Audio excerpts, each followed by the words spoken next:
ગરીબ એટલા હતા કે હરિદ્વારમાં ચમનપ્રાશ વેચતા હતા. પણ પછી 2003માં ટીવી પર ધાર્મિક ચેનલોમાં એક યોગ શીખવનાર બાબાની એન્ટ્રી થઈ. આ ચેનલોની મદદથી બાબા રાતોરાત વાયરલ થઈ ગયા અને પછી તેમના યોગ ટીવી પર જોઈ લોકો જાતે ઘરે કરવા લાગ્યા. આમ યોગથી ઘણા લોકોનો વિશ્વાસ આ બાબાએ જીતી લીધો. અહીં સુધી તો તે પોતાને સંન્યાસી કહેતા હતા, પણ અહીં એક એવો સમય આવ્યો કે તે બિઝનેસ તરફ અને પછી લોકોને છેતરવા લાગ્યા. અને આ બાબા છે યોગના ગુરુ બાબા રામદેવ. તો ચાલો જાણીએ કે આ લોકો સાથે કોરોના કાળમાં કેવી રીતે છેતરપિંડી કરી ગયા. જય શ્રી કૃષ્ણ મારા વાલા.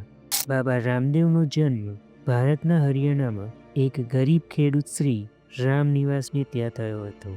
તેમની માતાનું નામ શ્રીમતી ગુલાબદેવી હતું.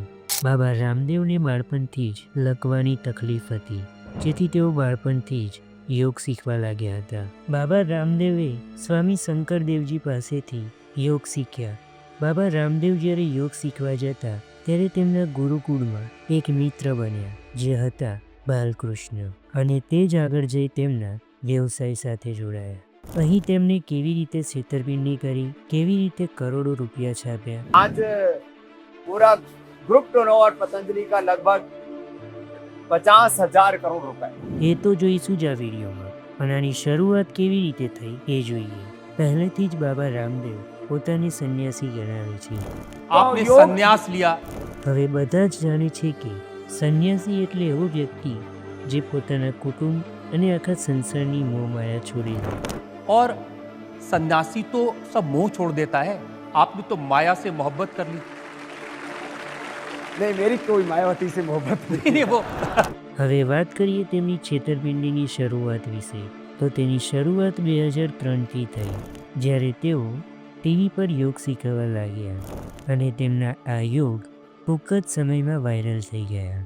બાબા રામદેવને ટીવી પર જોઈ બધા પોતપોતાના ઘરે યોગ કરવા લાગ્યા હતા.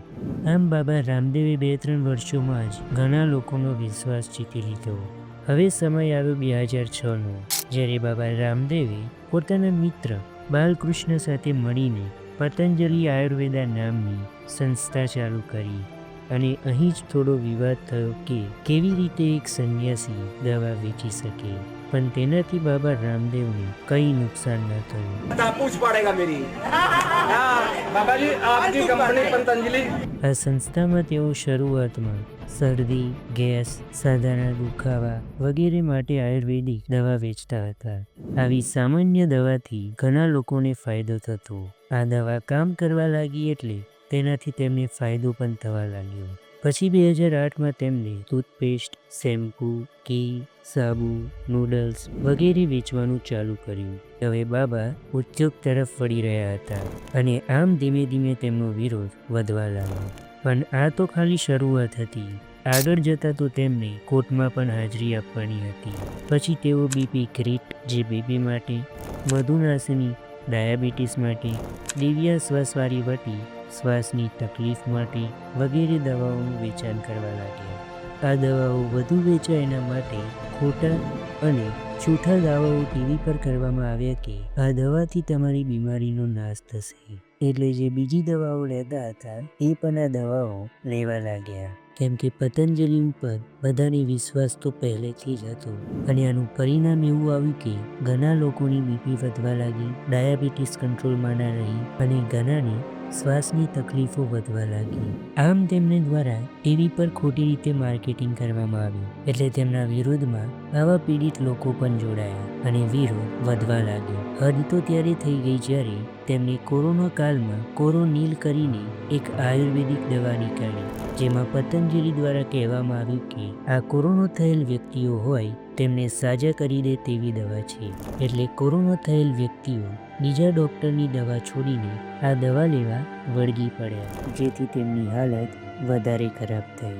આથી IMA ઇન્ડિયન મેડિકલ એસોસિએશને પતંજલિ ઉપર કેસ કર્યો કે આ દવાની કોઈ અસર લોકો પર થતી નથી અને આ દવાથી લોકોનું જીવન વધારે જોખમમાં મુકાય છે. પછી પતંજલિ જોડે સુપ્રીમ કોર્ટે આ દવાના પુરાવા માંગ્યા, પણ તે એક પણ પુરાવા કોર્ટમાં રજૂ કરી શક્યા નહીં. એટલે બાબા રામદેવે સુપ્રીમ કોર્ટમાં ખોટી જાહેરાતો ફેલાવવા અને ખોટી રીતે દવા વેચવા માટે માફી માંગી.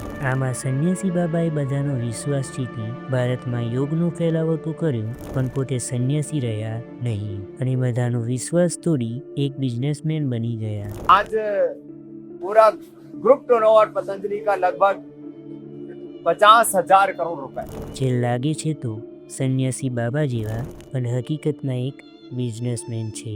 જો તમને વિડીયો સારો લાગ્યો હોય તો વિડીયોને લાઈક કરી દેજો અને કમેન્ટમાં લખી દેજો જય દ્વારકાધીશ, કેમ કે માગે એક અને આપે 20. ઈ મારો દ્વારકાનો દેશ.